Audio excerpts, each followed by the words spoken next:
Au nom du Père et du Fils et du Saint-Esprit. Amen. La grâce de Jésus-Christ notre Seigneur, l'amour de Dieu le Père et la communion de l'Esprit Saint soient toujours avec vous. Nous voici réunis pour ce deuxième dimanche de l'Avent, en marche vers la joie de Noël, où bien sûr ici présents, et puis également ceux qui suivront cette messe retransmise parce qu'elles sont encore empêchées de se déplacer, mais les uns et les autres, vraiment unis de cœur, nous sommes devant cet appel du Seigneur qui veut nous consoler. Consolez mon peuple, dit le prophète Isaïe de la part de Dieu. La première consolation du Seigneur, c'est le pardon qu'il nous offre généreusement. Appelons ce pardon sur nos vies. Je confesse à Dieu Tout-Puissant, je reconnais devant mes frères que j'ai péché en pensée, en parole, par action et par omission. Oui, j'ai vraiment péché. C'est pourquoi je supplie la Vierge Marie, les anges et tous les saints, et vous aussi, mes frères, de prier pour moi le Seigneur notre Dieu. Que Dieu Tout-Puissant nous fasse miséricorde, qu'il nous pardonne nos péchés et nous conduise à la vie éternelle. Amen.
Prions le Seigneur. Seigneur Tout-Puissant et miséricordieux, ne laisse pas le souci de nos tâches présentes entraver notre marche à la rencontre de ton Fils, mais éveille en nous cette intelligence du cœur qui nous prépare à l'accueillir et nous fait entrer dans sa propre vie, lui qui vit et règne avec toi et l'Esprit pour les siècles des siècles. Amen.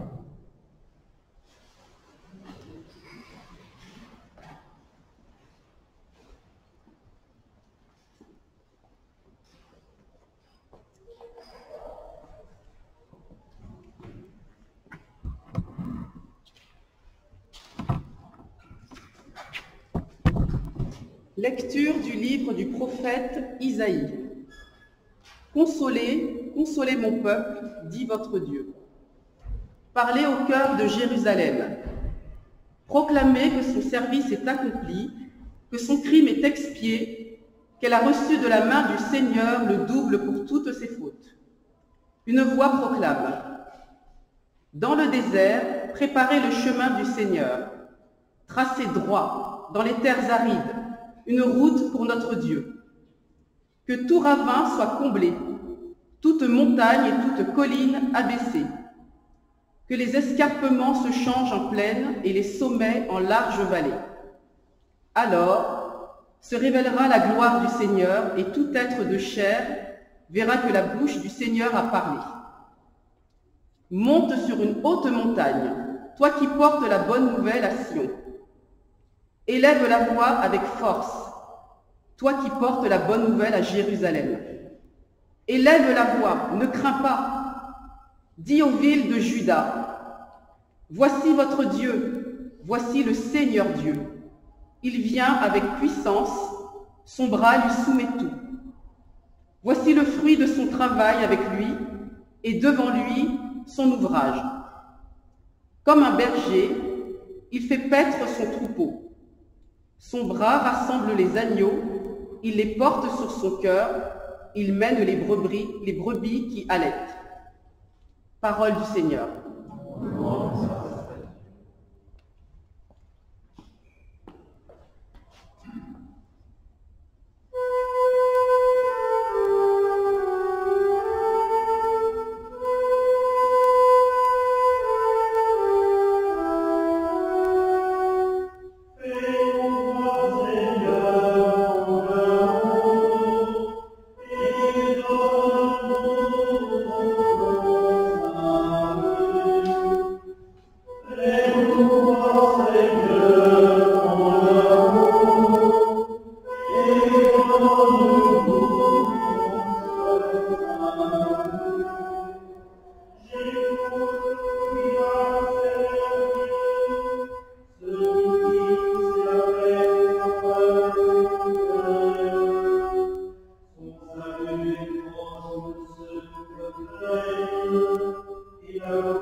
Lecture de la deuxième lettre de Saint Pierre apôtre. Bien-aimés, il est une chose qui ne doit pas vous échapper pour le Seigneur. Un seul jour est comme 1000 ans, et 1000 ans sont comme un seul jour. Le Seigneur ne tarde pas à tenir sa promesse, alors que certains prétendent qu'il a du retard. Au contraire, il prend patience envers vous, car il ne veut pas en laisser quelques-uns se perdre, mais il veut que tous parviennent à la conversion. Cependant, le jour du Seigneur viendra comme un voleur. Alors les dieux disparaîtront avec fracas. Les éléments embrasés seront dissous. La terre, avec tout ce qu'on a fait ici-bas, ne pourra y échapper.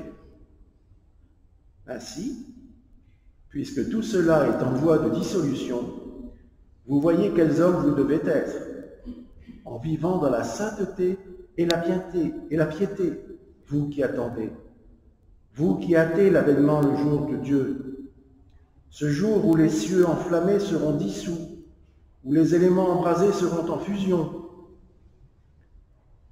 Car ce que nous attendons, selon la promesse du Seigneur, c'est un ciel nouveau et une terre nouvelle, où résidera la justice.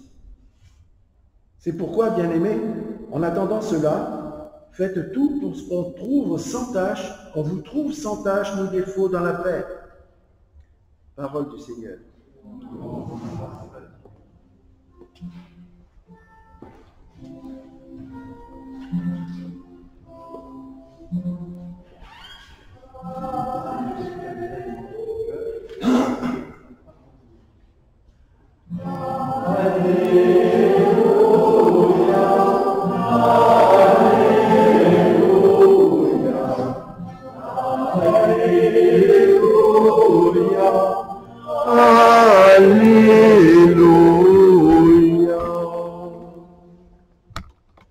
Préparez le chemin du Seigneur, rendez droit ses sentiers.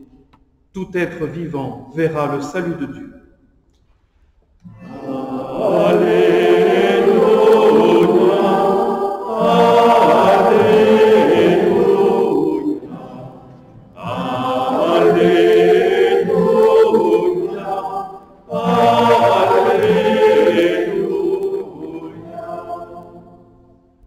Le Seigneur soit avec vous. Évangile de Jésus-Christ selon saint Marc.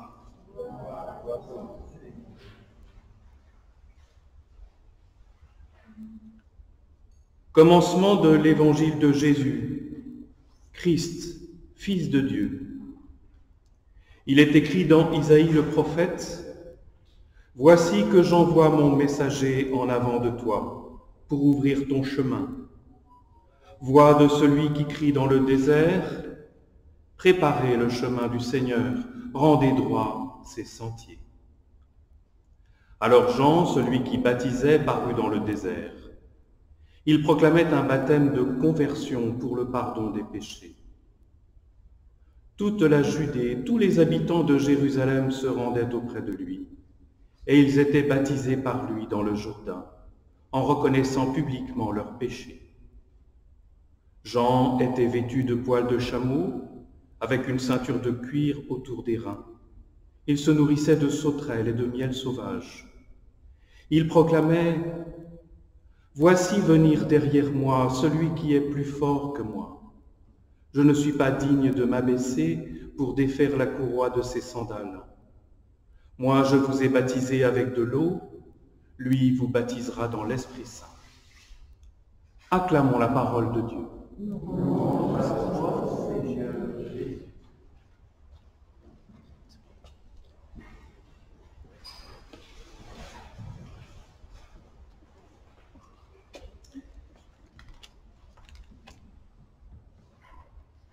Aujourd'hui et encore jusqu'au 15 janvier, nos cousins belges sont privés de messe. Pas de messe publique, pas de possibilité d'être comme nous aujourd'hui, rassemblés autant que possible, ceux qui le peuvent. Et d'une certaine manière, la raison pour laquelle ça rend les gens tristes est inconnue à beaucoup d'autres personnes. Vous voyez, il y a quelques semaines maintenant, en France, la messe était classée comme moins essentielle que les commerces non essentiels, et du coup pas appelée à être ouvert, pas appelée, en appliquant les mesures barrières, à permettre aux gens de se rassembler quand même en toute sécurité. Alors, pourquoi donc les gens insistent-ils pour venir à la messe? Pourquoi donc, pour nous, la messe est-elle essentielle? Je voudrais me servir des textes pour vous expliquer pourquoi, une des raisons pour lesquelles la messe est essentielle. En partant de mon péché à moi, mon péché le moins mignon, si je puis dire, le plus fort, c'est la colère. Voilà, je suis facilement emporté, je suis facilement bouleversé. Et honnêtement, cette manière qu'ont eu certains gouvernements de dire la messe, qu'est-ce qu'on a besoin d'y faire, qu'est-ce que vous allez y faire, franchement, moi, ça m'a tourneboulé, et au point que j'avais du mal à accomplir certaines des activités que j'avais, d'autant que je trouvais qu'il y avait là une certaine injustice, puisque le Premier ministre, sur le moment, avait dit « Bon, comme vous êtes une assemblée, un rassemblement à risque, n'est-ce pas ? Du coup, on vous interdit la présence. » Or, sur les 5600 clusters, c'est-à-dire ces foyers d'infection qui ont été, pour le moment, identifiés, il n'y en a pas un seul qui soit lié à un lieu de culte, ce qui veut bien dire que nous tous, on a fait attention, on a pris en compte l'importance, la dangerosité de ce virus.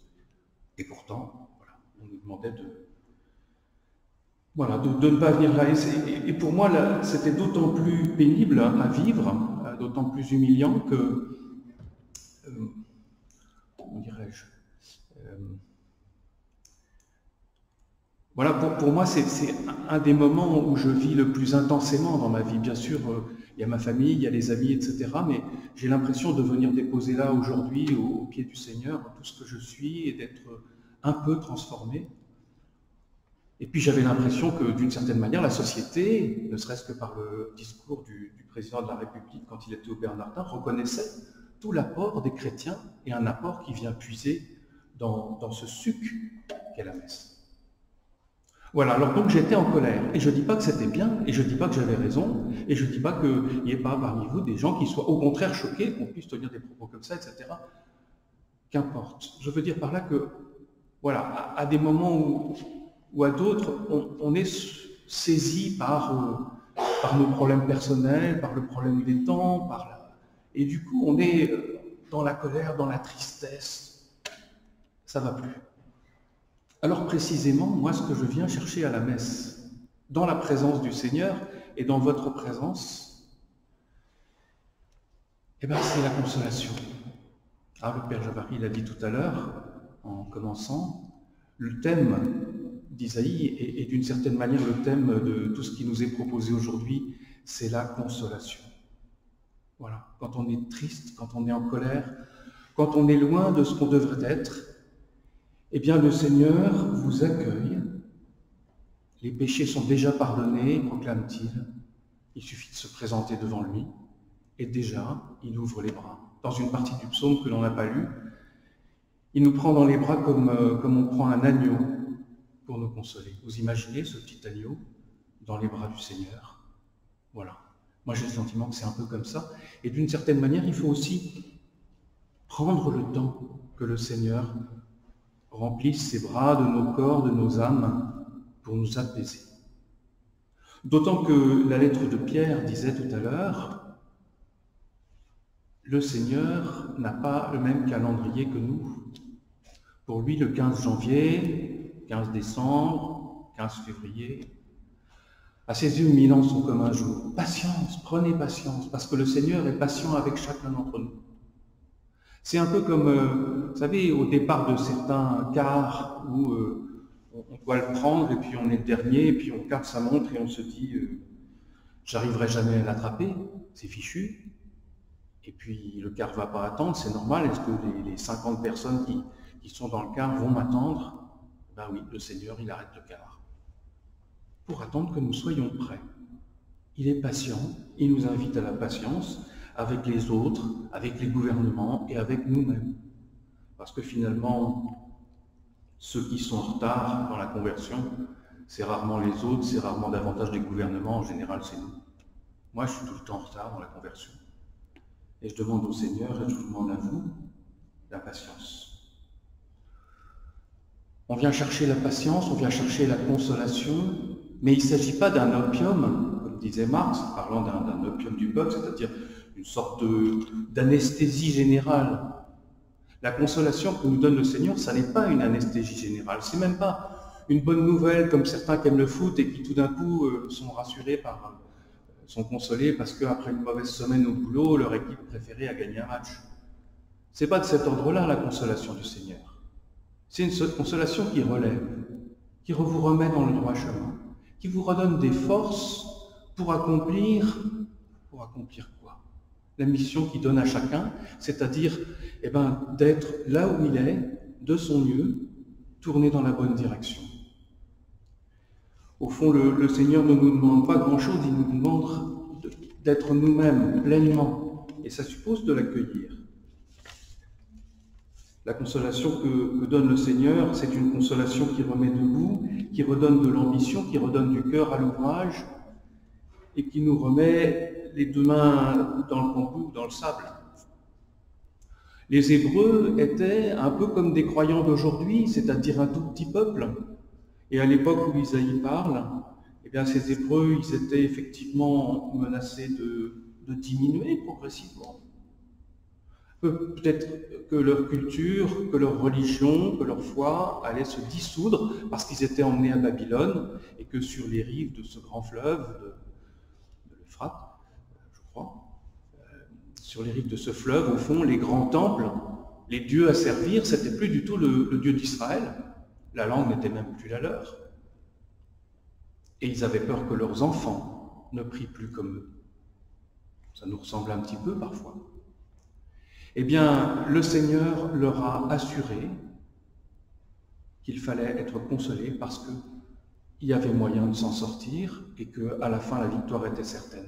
C'est à ce moment-là qu'ils ont commencé à écrire la Bible. Sans la déportation à Babylone, nous n'aurions peut-être pas la Bible. Ils ont commencé à écrire la Bible et le Seigneur leur a dit ces paroles qui devaient les frapper. Voyez, aujourd'hui, vous êtes obligés de tracer des grandes avenues en aplanissant des collines, en comblant des vallons, pour faire passer des grandes statues de Dieu pour des grandes processions au dieu Marduk, par exemple. Et bien demain, en retournant chez vous, vous ferez une grande procession en l'honneur de votre Dieu. Et bien de la même façon, nous avons aujourd'hui tout le temps de l'Avent et le temps de nos vies, l'Avent n'en est qu'un signe, pour aplanir tous nos chemins, pour tracer des voies au Seigneur dans le sable de nos vies, à travers les collines, les vallons. Qu'est-ce qu'on vient faire à la messe? Prendre patience, être consolé, être remis debout, être remis au travail. Et puis je dirais, on a ici l'avantage d'être comme coaché. C'est la mode. On prend des coachs de sport, des coachs de vie, etc. Il n'y a pas de meilleur coach que le Seigneur. C'est lui qu'on vient écouter ici, c'est avec lui qu'on vient vivre. Petit à petit, on apprend à être ce que l'on doit être. Quand le monde dit à quoi bon manifester, à quoi bon voter, à quoi bon agir contre la pollution, le Seigneur lui dit, et Jean-Baptiste et les apôtres, est-ce que vraiment c'est parce qu'ils avaient une chance de réussir qu'ils ont commencé leur mission? Ils sont allés dans le désert, ils sont allés dans les villes, et les uns et les autres.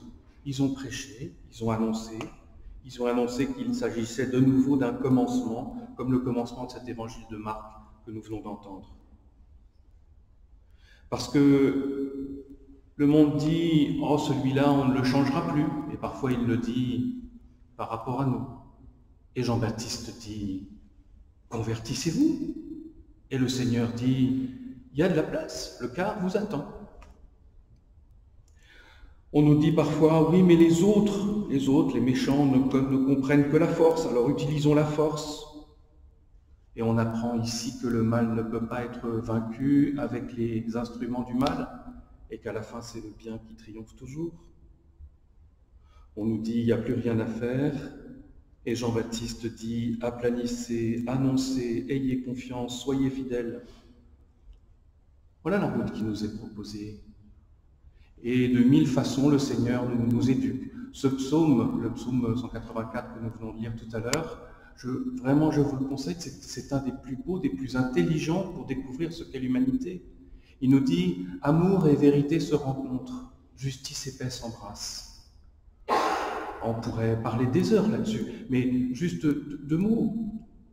Si vous voulez dire ces 4 vérités à quelqu'un et qu'il en soit véritablement changé, même si ce quelqu'un c'est vous, il faut beaucoup d'amour, autrement la vérité n'a pas de sens, elle ne passera pas.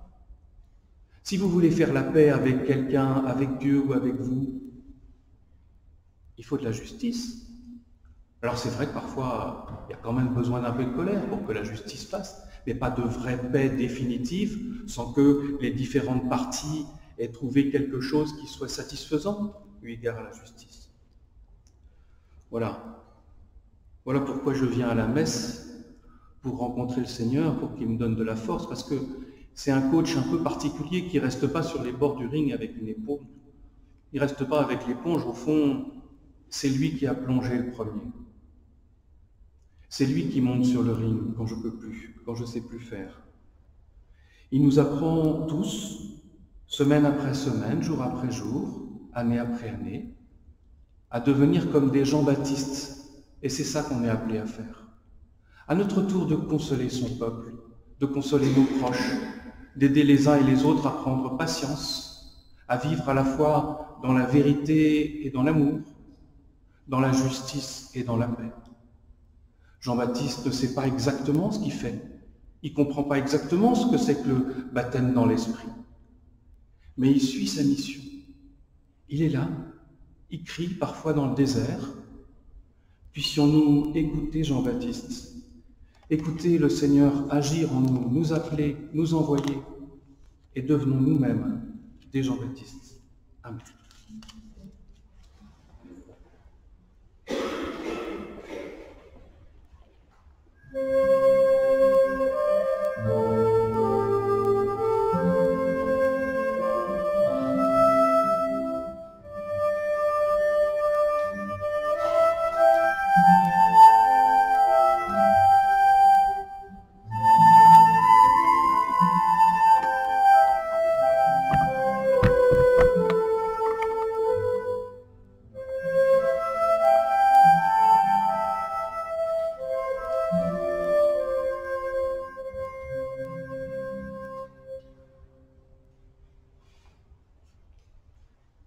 Répondons à la parole que Dieu vient de nous adresser par une parole de confiance, une parole de foi.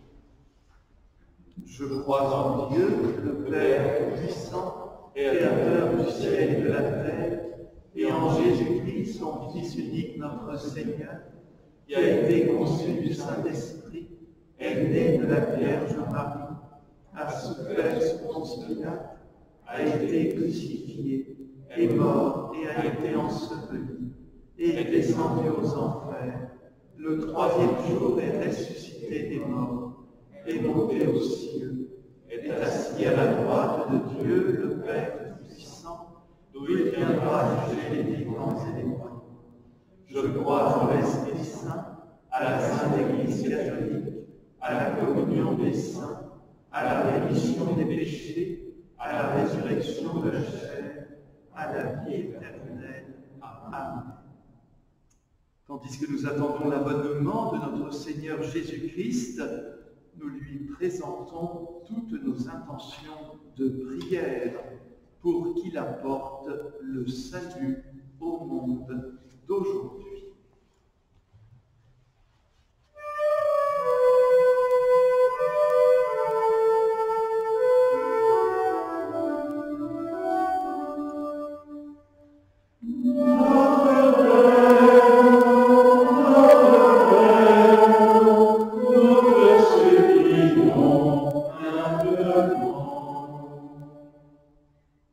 J'écoute, que dira le Seigneur Dieu? Ce qu'il dit, c'est la paix pour son peuple et ses fidèles. Seigneur, tu veux la paix pour tous les peuples, tu fais germer un monde nouveau. Montre à tous les chefs d'État les voies de la justice et du développement équitable. Nous t'en prions.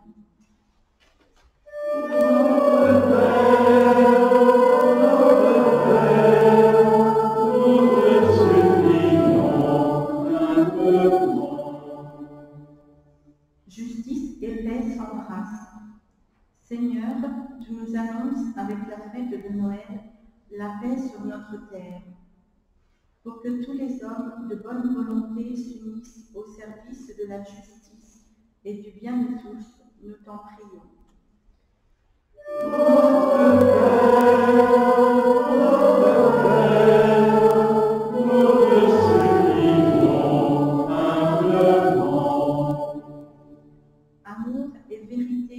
rencontre.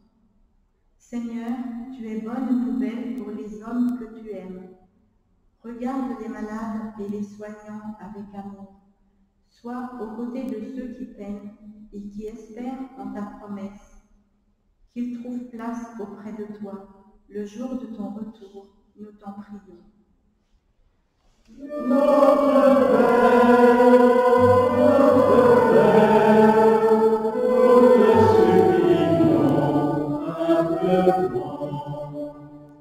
Son salut est proche de ceux qui le craignent. Seigneur, tu nous as donné ton esprit à notre baptême. Ravive encore en nous le désir de te suivre. Nous te confions les catéchumènes de Bagneux qui vivent en ce dimanche leur entrée en Église. Bertine, Émile, Anaël, Mohamed et Joanie.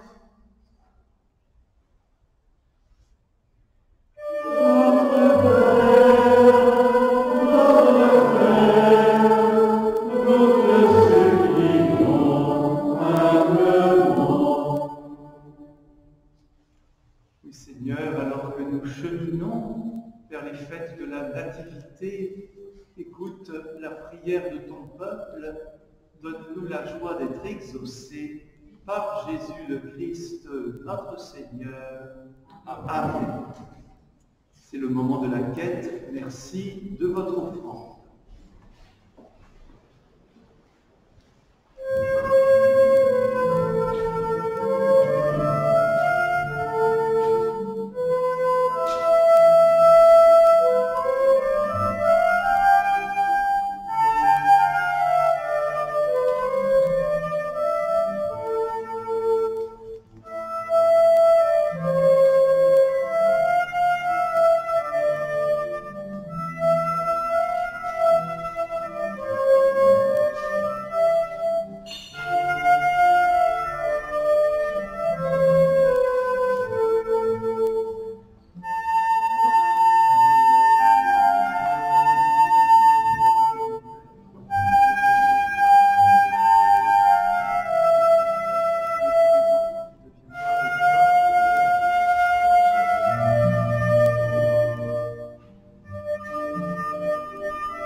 Prions ensemble au moment d'offrir le sacrifice de toute l'Église. Laisse-toi fléchir par nos prières et nos pauvres offrandes. Nous ne pouvons pas invoquer devant toi nos mérites, mais viens par ta grâce à notre secours. Nous te le demandons par Jésus, le Christ, notre Seigneur. Le Seigneur soit avec vous. Et avec votre esprit. Élevons notre cœur. Nous le trouvons le Seigneur. Nous rendons grâce au Seigneur, notre Dieu. Cela est juste et bon. Vraiment, il est juste et bon de te rendre gloire, de t'offrir notre action de grâce toujours et en tout lieu. À toi, Père très saint, Dieu éternel et tout-puissant, par le Christ notre Seigneur. Car il est déjà venu en prenant la condition des hommes pour accomplir l'éternel dessein de ton amour et nous ouvrir le chemin du salut. Il viendra de nouveau revêtu de sa gloire afin que nous possédions dans la pleine lumière les biens que tu nous as promis et que nous attendons en veillant dans la foi. C'est pourquoi avec les anges et tous les saints, nous proclamons ta gloire en chantant.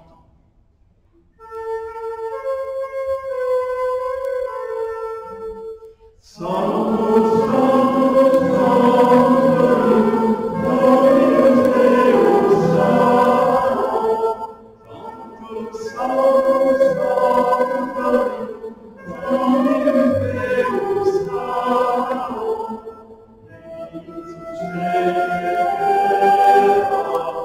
Gloria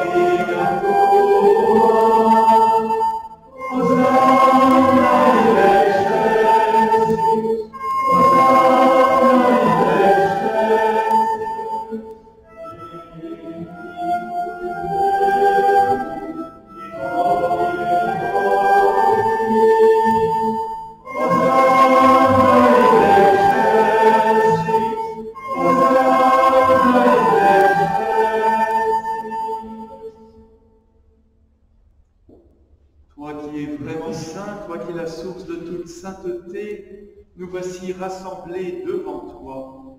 Et dans la communion de toute l'Église, en ce premier jour de la semaine, nous célébrons le jour où le Christ est ressuscité d'entre les morts.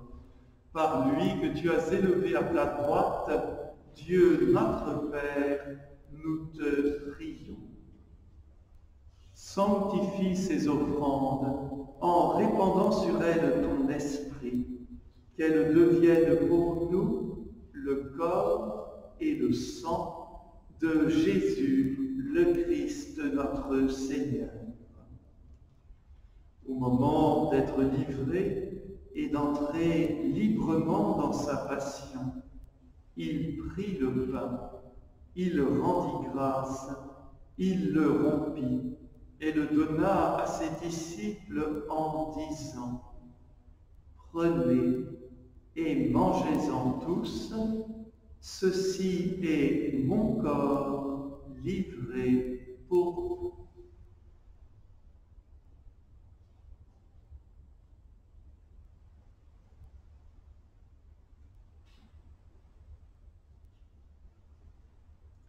De même, à la fin du repas, il prit la coupe, de nouveau il rendit grâce et la donna à ses disciples en disant : « Prenez et buvez-en tous, car ceci est la coupe de mon sang, le sang de l'alliance nouvelle et éternelle, qui sera versé pour vous et pour la multitude en rémission des péchés. Vous ferez cela en mémoire de moi. »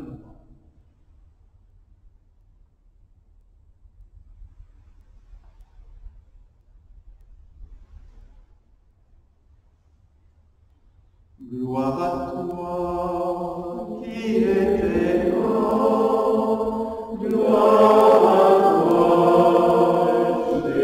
Jésus, gloire à toi qui es vivant, gloire à toi, gloire à toi ressuscité.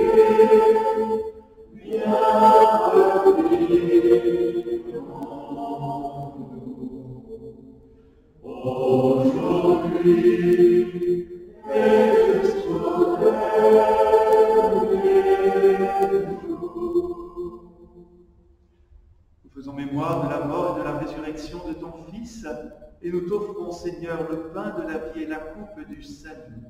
Et nous te rendons grâce, car tu nous as choisis pour servir en ta présence. Humblement, nous te demandons qu'en ayant part au corps et au sang du Christ, nous soyons rassemblés par l'Esprit Saint en un seul corps.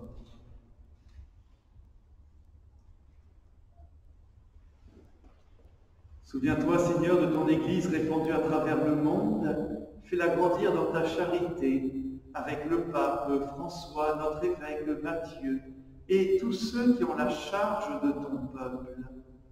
Souviens-toi aussi de nos frères et sœurs qui se sont endormis dans l'espérance de la résurrection.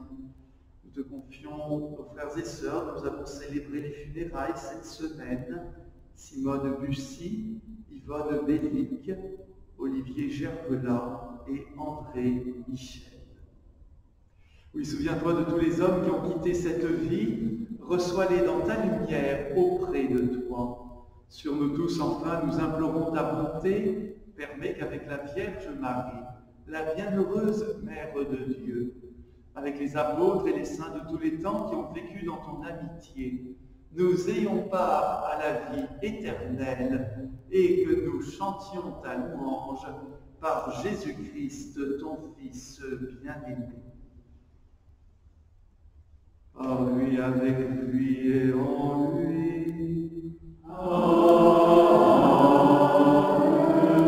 À toi, Dieu le Père Tout-Puissant, dans l'unité du Saint-Esprit. Amen. Tout honneur et toute gloire pour les siècles des siècles.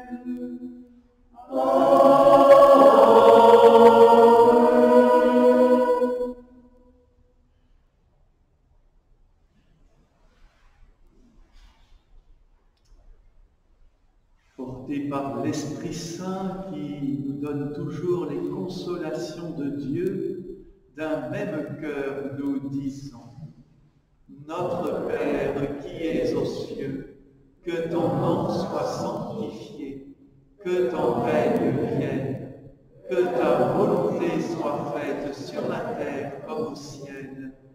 Donne-nous aujourd'hui notre pain de ce jour. Pardonne-nous nos offenses, comme nous pardonnons aussi à ceux qui nous ont offensés. Et ne nous laisse pas entrer en tentation, mais délivre-nous du mal. Délivre-nous de tout mal, Seigneur.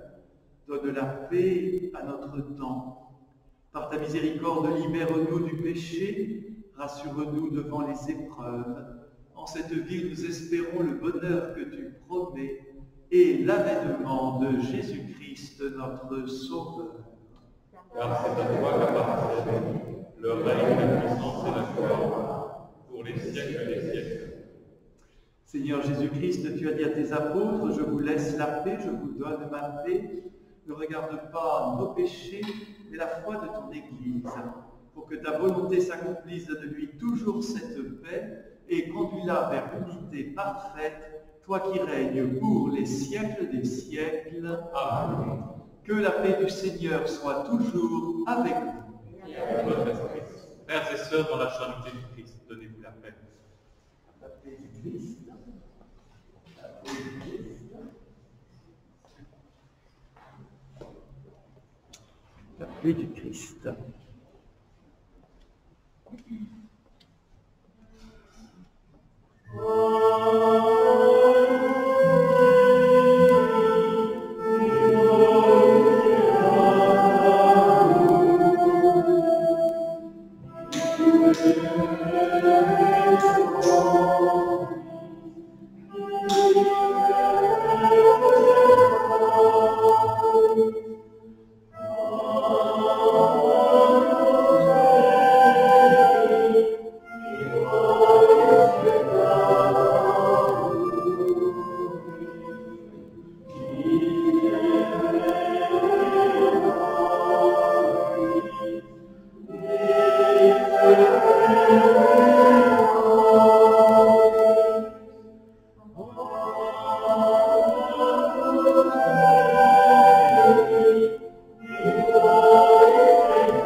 Heureux les invités au repas du Seigneur.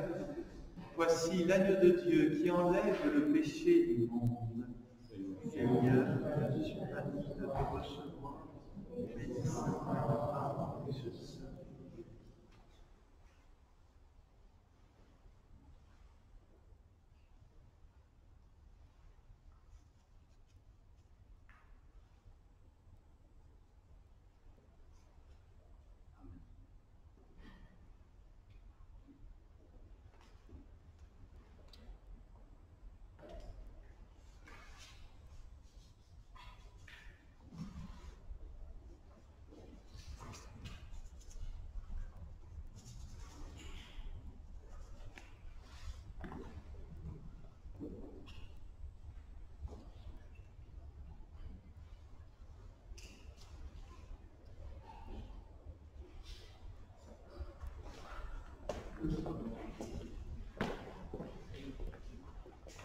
Le corps. Le corps. Le corps. Le corps. Le corps. Le corps. Le corps. Numéro 14, la sagesse abaissée inotable. Le corps. Le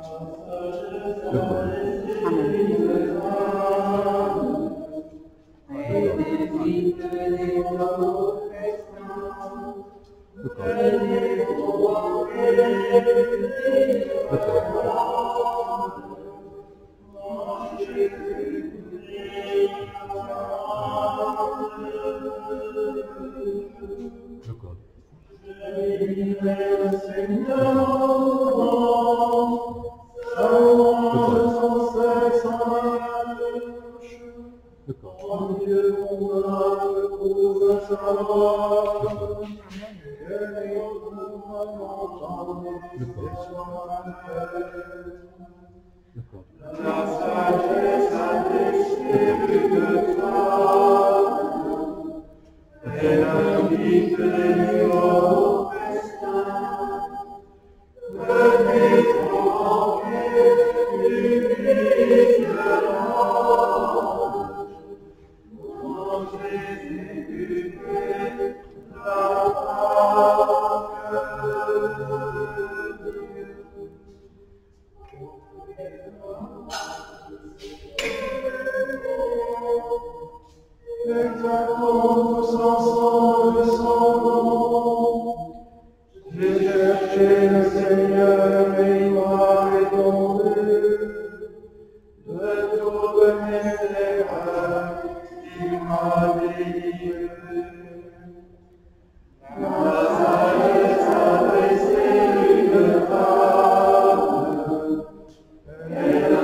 Quelques annonces.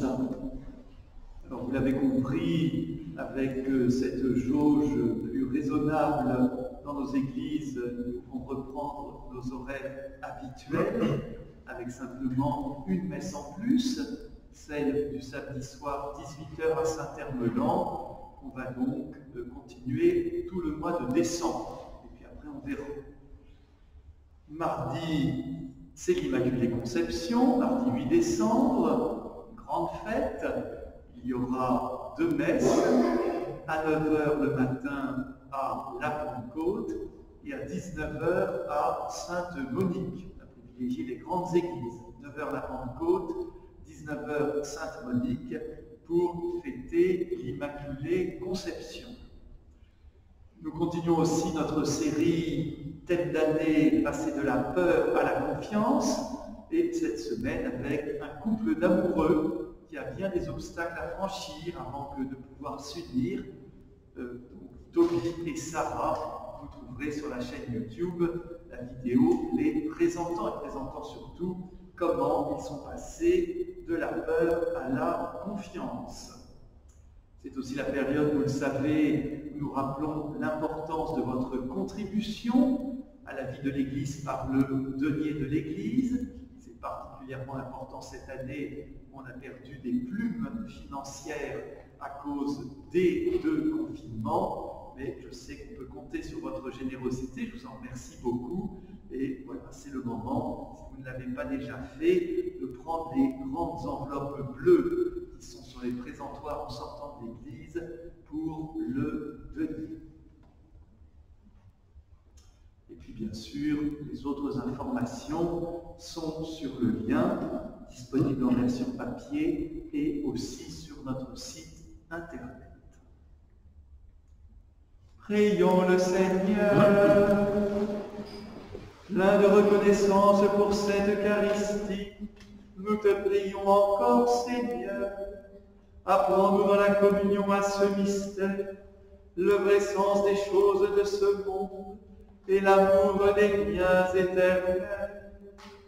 Par Jésus le Christ, notre Seigneur. Amen. Le Seigneur soit avec vous.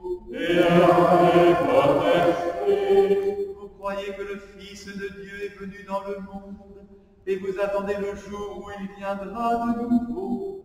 À cette lumière, que Dieu son Père vous guide et vous protège. Amen.